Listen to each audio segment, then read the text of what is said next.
Hey everybody, it's Tara again, author and photographer of Faces of Autism, and I am reading a chapter out of the book each day for Autism Awareness Month. So today you're going to be introduced to Aidan. Look at that face.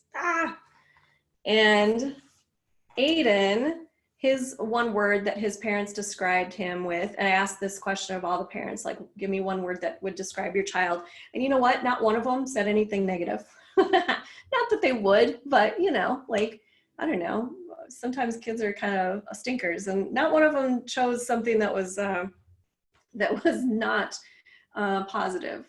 So, okay, so Aidan is luminous. Love that word, luminous. Okay.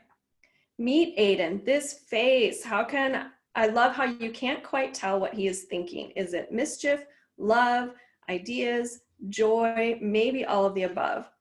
His mom says his sly smile and the twinkle in his eye are his superpowers. They charm everyone around him.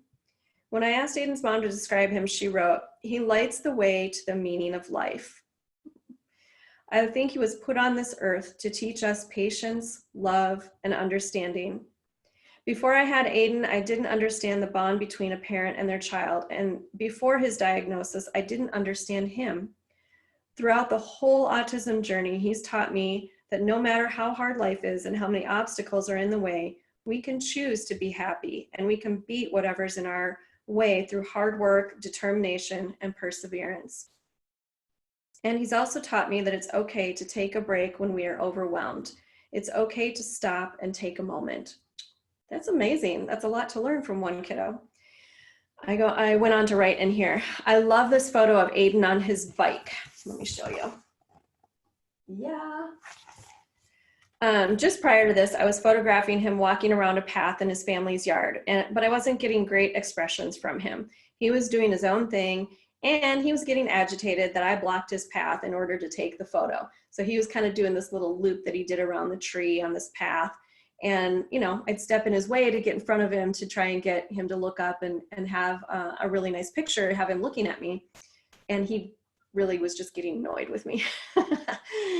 Sometimes I do, and sometimes, like, you got to push it a little bit, but I could see that it just wasn't working. So understandable, Aidan. Sorry, my friend, that I did that. So he switched it up. I asked his parents what he loved to do, and I found out that riding his bike was a newfound love. So Aidan's dad got out his bike and his helmet, and round the cul-de-sac Aidan went. It wasn't easy for his little legs, but he was determined. And much to the chagrin of his dad, Aidan was also determined not to wear a helmet. Isn't that typical? I love the body language and expression from them both when Aidan finally gets his way and the helmet comes off. So, sometimes we gotta not give into the power struggle, but look at that. I mean, his dad was kind of like, I give up. I give up. It was super sweet. And he was kind of getting agitated, not only with his parents and with me. So we just kind of took a break. And the other part of that picture is he's doing, a sensory break with his sandbox. And I was kind of done with the session at that point because I knew I'd had this beautiful picture of him riding his bike. But I was just kind of standing around and hanging out and making small talk with his mom and kind of getting some information for the story.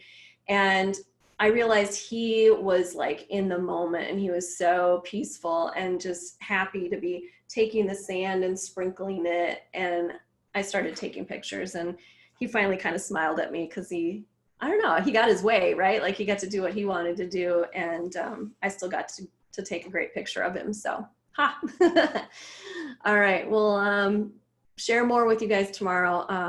And thanks for listening in.